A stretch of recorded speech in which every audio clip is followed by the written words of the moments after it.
Hello student, कैसे हैं आप लोग।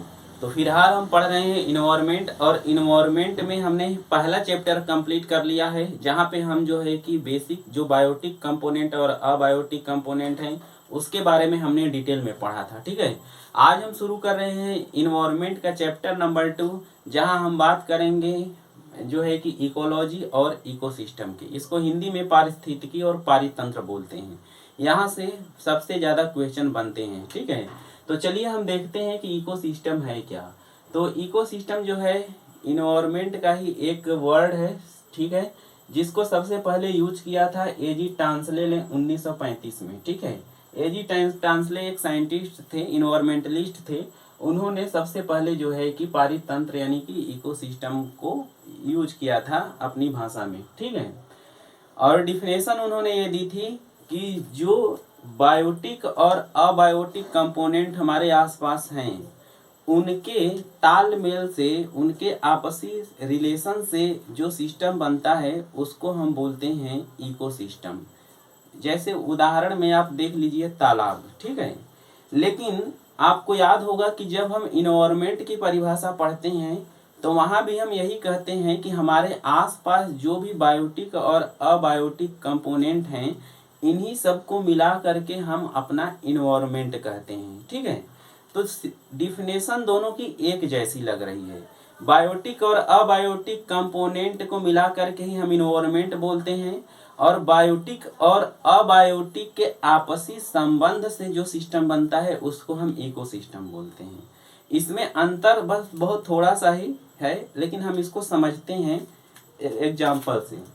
जैसे मान लीजिए कि ये हमारा पूरा इन्वायरमेंट है, जहाँ पे दो कंपोनेंट हैं। यहाँ पे कोई व्यक्ति खड़ा है, ए के सामने जो है बायोटिक कंपोनेंट होंगे आसपास और अबायोटिक कंपोनेंट होंगे।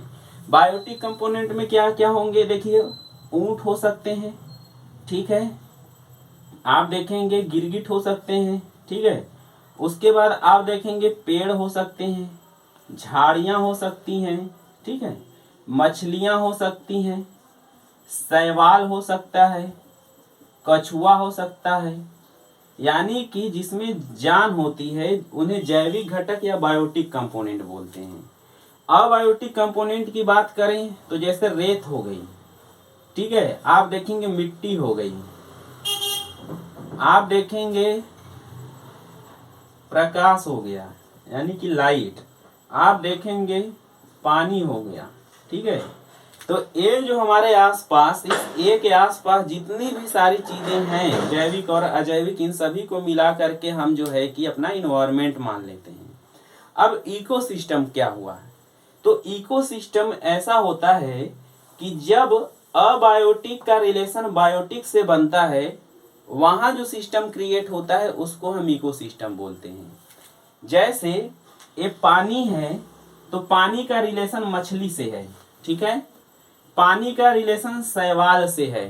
ठीक है, पानी का रिलेशन कछुआ से है, पानी का रिलेशन केकड़ा से है।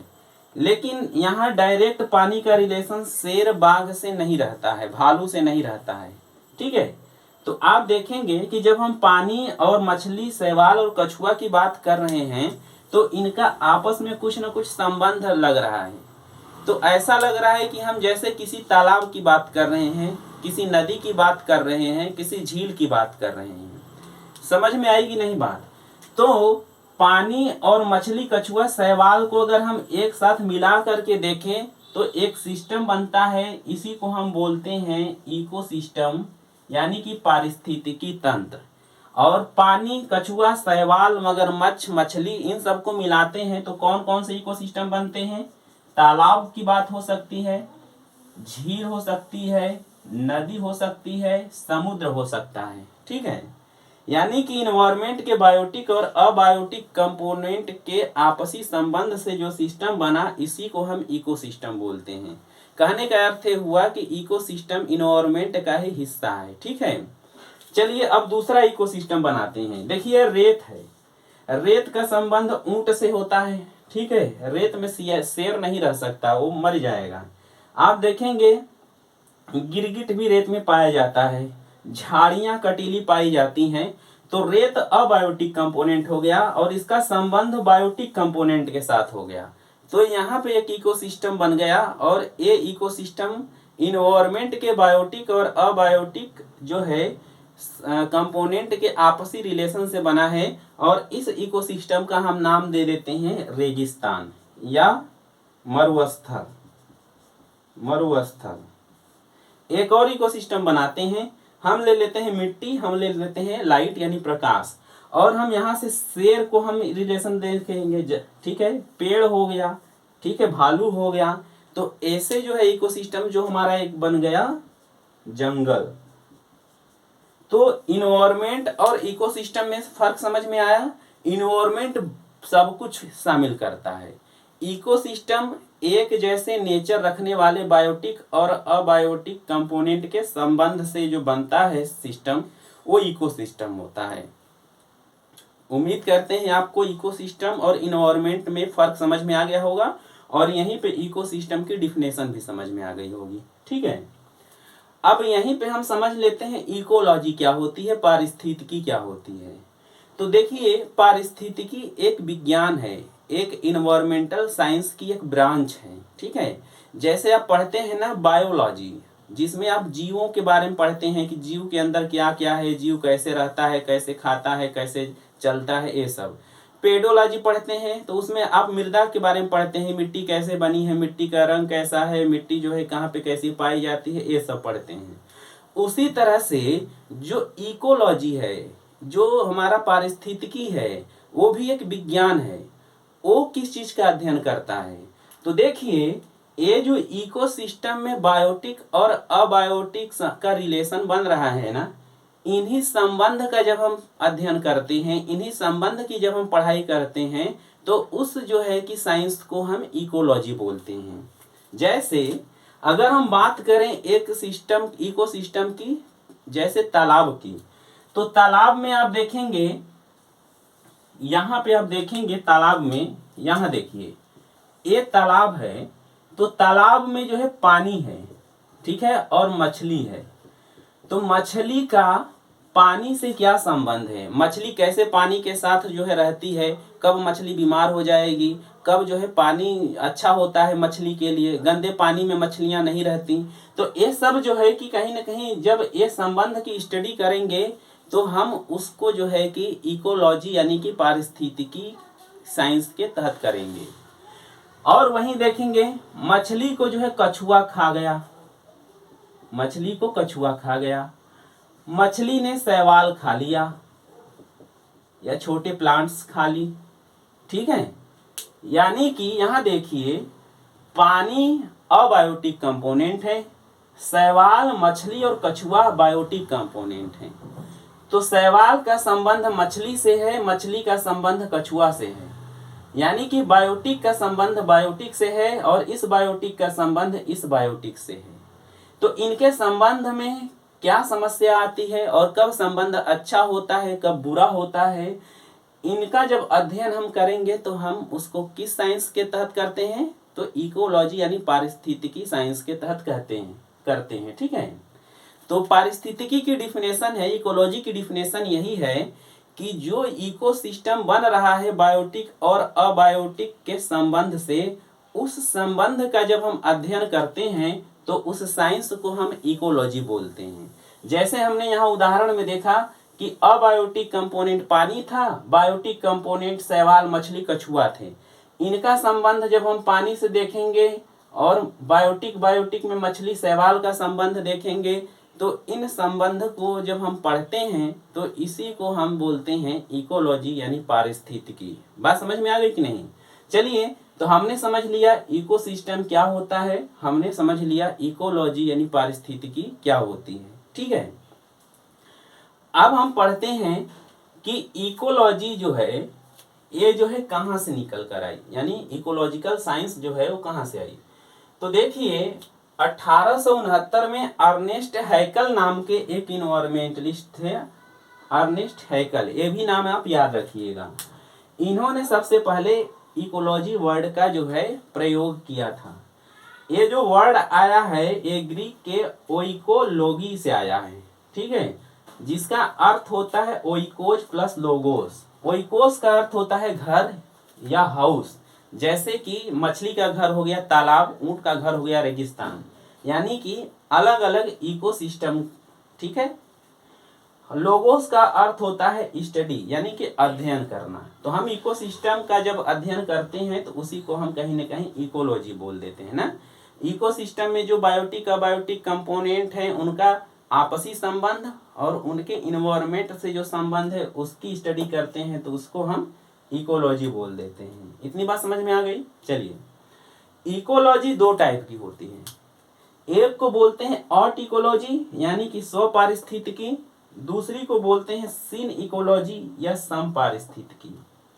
अब इनमें अंतर क्या होता है, तो देखिए, ऑट इकोलॉजी का क्या अर्थ होता है कि जब एक ही जाति के जीवों का आपसी संबंध हम पढ़ते हैं जिस साइंस के तहत, ठीक है, तो उसको हम आर्ट इकोलॉजी बोलते हैं। जैसे पेड़ों का संबंध पेड़ों के साथ, ठीक है, तो हम इस इकोलॉजी को आर्ट इकोलॉजी बोलते हैं। ठीक। अब जैसे आप इसका संबंध कैसे देखते हैं, तो मान लीजिए कि ये कोई पहाड़ है, ठीक, तो यहाँ देखेंगे आप, तो जो नीचे के पेड़ होते हैं इनकी साइज बड़ी होती है और ये हट्टे कट्टे मोटे होते हैं। लेकिन जैसे ही आप पहाड़ के ऊपर चढ़ते जाएंगे तो पेड़ों की साइज जो है छोटी होती जाती है। तो इसकी तुलना में अगर हम देखें तो ये पेड़ छोटे हो गए, इसकी तुलना में ये छोटे हो गए, इसकी तुलना में ये छोटे हो गए। तो इनका संबंध ये बना कि ये बड़े से छोटे होते जा रहे हैं ना। तो हम यहाँ एक ही जाति यानी पेड़ों का पेड़ों के साथ हम संबंध देख रहे हैं। ठीक है। अब ऐसा हो क्यों रहा है, तो जैसे आप पहाड़ों पे जाते हैं ना, तो यहाँ का इन्वायरमेंट जो है गर्म से ठंडा होता जाता है, क्योंकि यहाँ का टेम्परेचर ज़्यादा होता है। पहाड़ों पे जैसे जैसे आप जाएंगे तो टेम्परेचर कम होता जाता है। तो यहाँ पे हमने क्या देखा, एक ही जाति के जो हमारे पास बायोटिक कंपोनेंट थे उनका आपस में संबंध देखा, और जब पहाड़ पे हम ऊपर चढ़ रहे हैं तो इन्वायरमेंट चेंज हो रहा है, तो इन पेड़ों का इनके इन्वायरमेंट के साथ संबंध देखा। तो आर्ट इकोलॉजी की डिफिनेशन होती है कि एक ही जाति के जीवों में आपसी संबंध जो होता है वो, और इन जाति के जीवों का इनके पर्यावरण के साथ जो संबंध है वो, जब हम इन संबंधों का अध्ययन करेंगे तो हम इसको आर्ट इकोलॉजी बोलेंगे। अब देखते हैं सीन इकोलॉजी क्या है। सीन इकोलॉजी में क्या होता है, जब अलग अलग जीवों का आपसी संबंध पढ़ते हैं और उन अलग अलग जीवों का उनके पर्यावरण के साथ संबंध देखते हैं, तो हम बात करते हैं कि ये सीन इकोलॉजी है। जैसे तालाब हो गया, और तालाब में मान लीजिए कि एसिड रेन हो गई, ठीक है, अम्लीय वर्षा हो गई, तो अम्लीय वर्षा इन्वायरमेंट हो गया, ठीक है। और पानी में जब वो वर्षा हुई तो मछली को हो सकता है कोई बीमारी हो गई, शैवाल हो सकता है जल गई, ठीक है, कछुए को हो सकता है कि कोई समस्या आ रही है अम्लीय वर्षा से, हो सकता है कुछ जीवों के लिए वो अम्लीय वर्षा फायदेमंद भी हो। तो यहाँ पे मछली कछुआ अलग अलग जाति के हैं, ठीक है। तो इनका आपस में जो संबंध है इसको जब हम पढ़ते हैं, और इनका जो है इनके इन्वायरमेंट के साथ जो संबंध है उसको जब पढ़ते हैं, तो इसको बोलते हैं सीन इकोलॉजी। और एक क्वेश्चन पूछा जाता है, इस बात का ध्यान रखिएगा, बहुत बार पूछा गया है कि इकोलॉजी क्या होती है। तो इकोलॉजी जीवों के आपसी संबंध और उनका उनके पर्यावरण के साथ संबंध को जब हम अध्ययन करते हैं जिस साइंस के अंतर्गत, उसी को हम इकोलॉजी बोलते हैं। जिसमें आर्ट इकोलॉजी एक ही जाति के जीवों का संबंध देखते हैं, सीन इकोलॉजी में अलग अलग जाति के जीवों का संबंध देखते हैं। इतनी बात समझ में आ गई। चलिए, तो इकोलॉजी के बारे में इतना ही बस पढ़ना था, हमने जिसको समझ लिया। अब वापस आते हैं इकोसिस्टम के ऊपर। इकोसिस्टम की हमने परिभाषा तो देख ली, इकोसिस्टम का हमने उदाहरण देख लिया, जैसे तालाब देख लिया, जंगल देख लिया, रेगिस्तान देख लिया। अब हम देखेंगे कि इकोसिस्टम की विशेषता क्या है, और क्वेश्चन जो है बहुत पूछा जाता है, ठीक है। तो इकोसिस्टम की विशेषता यह है कि यह एक ओपन सिस्टम है। ओपन सिस्टम का अर्थ होता है खुला तंत्र, यानी कि जब मन किया तब हम इसमें कुछ ऐड कर दिए, जब मन किया तब हम इसमें से निकाल लिए। जैसे अगर हम बात करें जंगल की, तो अभी जो है जंगल खुला सिस्टम है, यानी कि आप जंगल में और पेड़ लगा देंगे तो जंगल का एरिया बड़ा हो जाएगा। आप जो है और जो है खेती करने के लिए जंगल काट देंगे तो एरिया छोटा हो जाएगा। तो ऐसा सिस्टम जहाँ पे जो है चीजें बढ़ाई जा सकती हैं, घटाई जा सकती हैं, उसको हम इकोसिस्टम बोलते हैं, ओपन इकोसिस्टम बोलते हैं। दूसरा है इसकी अपनी निजी उत्पादकता होती है। जैसे अगर हम बात करें जो है कि जंगल की, तो जंगल की अपनी जो प्रोडक्टिविटी है उसकी अपनी निजी है। कहने का अर्थ है कि जंगल में बहुत सारे पेड़ पौधे हैं, वहाँ जो है जीव जंतु जो हैं वो कहीं ना कहीं खुद से पैदा होते हैं और खुद से बढ़ते हैं। ऐसा नहीं है कि आप जंगल में ले जाके शेर जो है कि छोड़ दिए और जब मर्जी जो है शेर वहाँ से निकाल लिए। वहाँ वो खुद से बढ़ते हैं, खुद से पलते हैं, उनकी जो उत्पादकता है वो खुद से बनती है। पौधे प्रकाश संश्लेषण क्रिया करते हैं, अपना भोजन खुद से बनाते हैं। बात समझ में आई कि नहीं? तो ये अपनी निजी उत्पादकता रखते हैं। दूसरा है आकार इनका छोटा बड़ा हो सकता है। तो जायज सी बात है, आप तालाब देखेंगे तो बहुत सारे तालाब का आकार बहुत बड़ा होता है, बहुत सारे तालाब छोटे होते हैं। जंगल बहुत सारे बड़े होते हैं, बहुत सारे छोटे होते हैं। उसी के बाद आप देखेंगे बायोलॉजिकल सक्सेशन होता है। बायोलॉजिकल सक्सेशन एक इन्वायरमेंट की बहुत ही अच्छी प्रक्रिया है। इसको हम अभी आगे पढ़ेंगे तो आपको समझाएंगे। अभी फिलहाल याद रख लीजिए कि एक जैविक अनुक्रम पाया जाता है इकोसिस्टम में। आगे देखिए, ऊर्जा डायरेक्टली प्रोपोर्शनल उत्पादकता होती है, यानी कि जिस इकोसिस्टम में ऊर्जा ज़्यादा होगी, एनर्जी ज़्यादा होगी, वहाँ की प्रोडक्टिविटी ज़्यादा होगी। ऐसे समझिए कि मान लीजिए दो तालाब हैं। एक तालाब ऐसा है जो घर में बना है और एक तालाब जो है वो घर के बाहर बना है। तो जो घर में तालाब है वहाँ पे जो है ऊर्जा उसे मिलेगी, सूर्य से लाइट मिलेगी, इन्वायरमेंट से ऑक्सीजन मिलेगी। तो उसमें जो मछलियाँ होंगी कहीं ना कहीं वो उनकी संख्या बढ़ेगी। जो वहाँ पे, इसका अर्थ हो गया कि उसकी प्रोडक्टिविटी बढ़ गई। जो घर में तालाब है ना तो उसमें लाइट मिल रही है, न उसमें जो है कि ऑक्सीजन ठीक से मिल रही है, तो उसकी उत्पादकता कहीं ना कहीं कम होती है। समझ में आया कि नहीं? ध्यान रखिएगा, यहाँ से बहुत क्वेश्चन पूछते हैं और ये तो बार बार पूछा जाता है कि इकोसिस्टम जो है ओपन जो है सिस्टम है या क्लोज सिस्टम है। तो ये याद रख लीजिए, रट लीजिए, ये ओपन सिस्टम है। ठीक है, चलिए अब हमारा अगला टॉपिक है इकोसिस्टम के कंपोनेंट कौन कौन से हैं, इकोसिस्टम के घटक कौन कौन से हैं। तो हम आगे देखते हैं। तो हम बात कर रहे थे जो है कि जो हमारा पारितंत्र है उसके जो है कंपोनेंट कौन कौन से हैं। तो देखिए इसके कंपोनेंट भी दो ही हैं। ठीक है, अभी आपने देखा था अबायोटिक कंपोनेंट और बायोटिक कंपोनेंट। अबायोटिक कंपोनेंट को हम अजैविक घटक भी बोलते हैं जिनमें जान वान नहीं होती है। ठीक है, जैसे यहाँ पे हम इसको अबायोटिक कंपोनेंट को तीन भाग में अगर बांट के देखें तो इसको हम बांटते हैं अकार्बनिक यानी कि इनऑर्गेनिक, कार्बनिक यानी ऑर्गेनिक, भौतिक यानी कि जो है कि हमारा फिजिकल। ठीक है, कौन कौन से हैं? तो अकार्बनिक यानी इनऑर्गेनिक में जल हो जाता है, साल्ट यानी लवण हो जाता है, गैसेस हो जाती हैं। अकार्बनिक में आप देखेंगे तो यहाँ पे प्रोटीन हो जाएगा, कार्बोहाइड्रेट हो जाएगा यानी जिसमें कार्बन पाया जाता है, लिपिड्स हो जाएगा, ह्यूमस हो जाएगा और भी बहुत सारी चीजें। भौतिक में आप देखेंगे तो टेम्परेचर हो जाएगा, दाब हो जाएगा, आर्द्रता और प्रकाश यानी कि लाइट हो जाएगी। ठीक है, अब हम बात करते हैं इसके बायोटिक कंपोनेंट यानी जैविक घटक के बारे में। ठीक है, जैविक घटक के बारे में यानी कि जिनमें खास तौर पे जान होती है। जैसे इसमें पहला आता है उत्पादक। उत्पादक क्या होता है? प्रोड्यूसर आप बोलते हैं इसे। ठीक है, यानी जो खुद प्रकाश संश्लेषण की क्रिया करता है, प्रकाश संश्लेषण की क्रिया करता है। जैसे सभी प्लांट्स जो होते हैं वो खास तौर पे जो है हमारे उत्पादक यानी प्रोड्यूसर की कैटेगरी में रखे जाते हैं। ठीक है, उसके बाद जो है दूसरा जो है उपभोक्ता आता है यानी कि कंज्यूमर आता है। ठीक, अब कंज्यूमर में तीन कैटेगरी होती है। पहली कैटेगरी वो होती है जो प्रोड्यूसर को खाते हैं, शाकाहारी होते हैं, यानी कि जो पेड़ पौधे खाते हैं। जैसे आप बात करेंगे बकरी की, खरगोश की, बकरी हो गया, खरगोश हो गया और गाय हो गई, भैंस हो गया। तो ये हमारे जो है कि फर्स्ट जो है कि कंज्यूमर यानी उपभोक्ता कहे जाते हैं। उसके बाद आता है दूसरा उपभोक्ता जो कि इन शाकाहारी जीवों पे निर्भर होता है। जैसे आप बात कर लीजिए, सियार हो गया, ठीक है, जंगली बिल्ली हो गई, सांप हो गया, तो ये सब वे हैं जो इन जीवों को खाते हैं। बात समझ में आ गई कि नहीं। आगे अगर हम बात करें, हमारे तीसरे कंज्यूमर आते हैं। इसमें जो बड़े बड़े आते हैं जो फर्स्ट और सेकंड पे डिपेंड होते हैं, फर्स्ट और सेकंड पे डिपेंड होते हैं। जैसे आप देखेंगे बाज हो गया, ठीक है, वो जो है बकचूहा खरगोश भी खा जाएगा, और बाज जो है कभी कभी सियार वियार के बच्चों को भी खा जाता है ना, ठीक। उसके बाद आप देखेंगे हायर उपभोक्ता आ गया, जिसमें आप देखेंगे शेर आ गए, ठीक है, चीता आ गए। तो ये सब जो जीव आते हैं वो हायर उपभोक्ता में आते हैं।